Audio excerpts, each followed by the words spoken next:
Okay, Greg, here is a question from Mike. Even though the Old Testament wasn't intended to be permanent, and aside from atheists ultimately having no moral ground to critique it, how can you best explain the internal inconsistency of its harshness compared to the New Testament? That's his first question. Second question, also, if God is sovereign, why not set up a system that doesn't require a harsh Old Testament and a system of redemption in the first place? Well, both questions are making a presumption. And the presumption is the Old Testament God is harsh and the New Testament God isn't. I just think this is inaccurate. And incidentally, this particular question has been mulled over by lots of people. So when I'm speaking here, I'm not speaking just kind of off the top of my head. The fact is the Old Testament is absolutely chock full of examples of God's long-suffering grace. Look at 400 years from Abraham until the conquest of the land where the Canaanites are punished, all right? 400 years of patience, all right? How many kings in the northern kingdom? 20. How many in the southern kingdom? 20 after the split, all right? And how many kings were good in the northern kingdom? None. Hundreds of years, 20 dynasties before God finally lowered the boom on them. Now, there were some kings that were good in the southern kingdom, so there was a longer period of time in Judah before 486 and Nebuchadnezzar and the destruction of the temple, etc. God is consistently long-suffering in Scripture. And this is David, he champions the virtues of God in this regard all the time in the Psalms. The word chesed, C-H-E-S-E-D, the anglicized version of this Hebrew word, means God's covenant faithfulness. And notice, by the way, even in the Ten Commandments where he says that I will visit the how does he put it, the sin of the one generation to the third and fourth generation of those who hate me, but to the 1,000th generation of those who love me. So he's not counting generations. He's making an example. He said, yes, you as a nation, if you go south, it's going to be bad for you. But my mercy is so much bigger than my anger and my wrath and my judgment. And it's evidenced in this kind of metaphoric comparison here, even in the Decalogue, all right, the Ten Commandments. So it is false to say that God is a harsh God in the Old Testament compared to the New Testament, all right? All the mercies of God are manifest, and the patience of God. I mean, please, I just read through Numbers and Joshua, right? Okay, I'm pausing. I'm doing some New Testament stuff right now, but I have like exclamation marks in my margin of my Bible because I'm thinking, you idiots.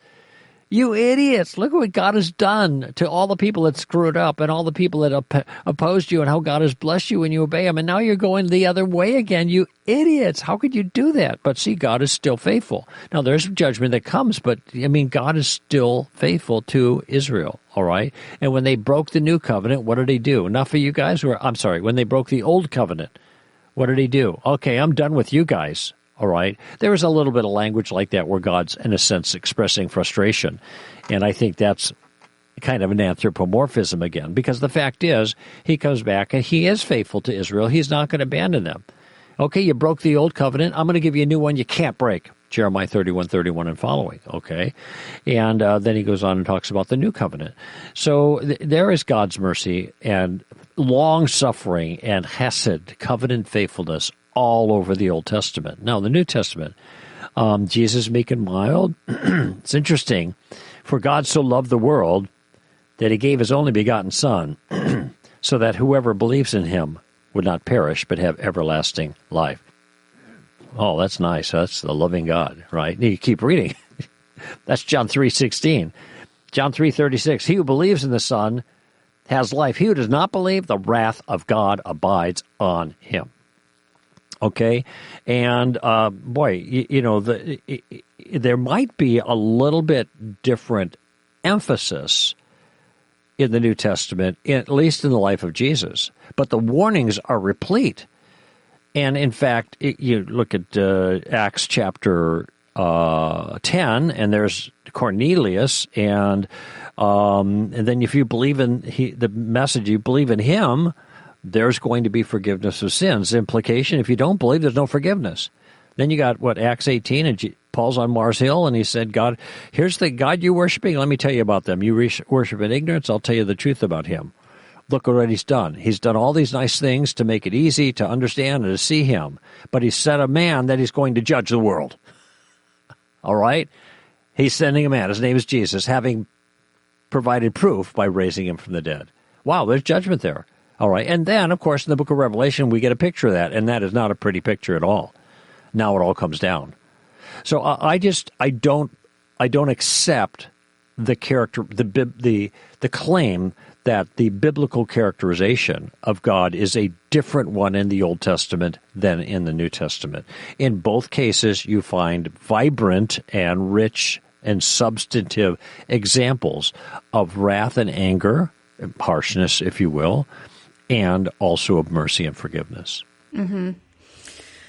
Also, I think just regarding the second part of his question here, if God is sovereign, why not set up a system that doesn't require a harsh Old Testament and a system of redemption in the first place?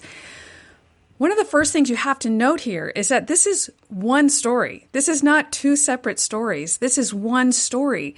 And I think it's because of God's sovereignty that he worked it out this way, because God had a particular goal in mind, and his goal was to reveal his grace. And in order to reveal his grace, he first has to reveal his righteousness and his justice.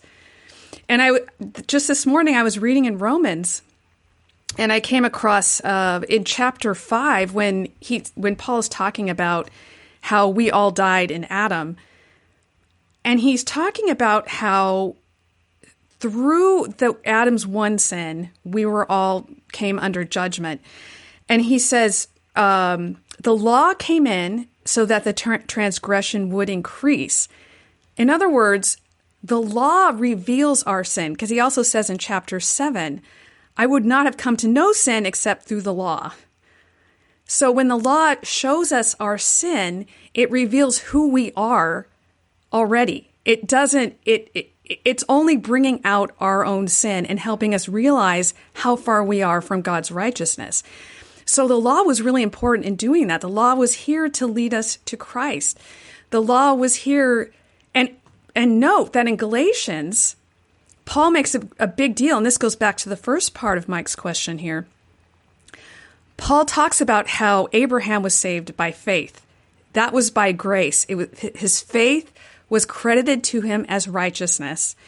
And so because of that, the law coming in didn't negate that covenant of faith that he had with God. The law had another purpose, and that purpose was to reveal our sin and the need for God's grace. So that's why the law came in. But the whole thing was based on grace in the covenant with Abraham, where he had faith and God granted that promise to him by faith. So there was this grace all the way through here, but the law, the purpose of the law was to show us the righteousness of God. It was to create a society that would better reflect God to the world, that would bring about the Messiah. And ultimately, the goal was for God to reveal his grace on the cross. And we can only understand that if we understand our own sinfulness. And it's also a good reminder to remember that God still has... Good reminder to remember? Good reminder. God still has the exact same requirement of perfect righteousness. That has not changed. The only thing is, in the New Testament, it's revealed that Christ will fulfill that requirement for us.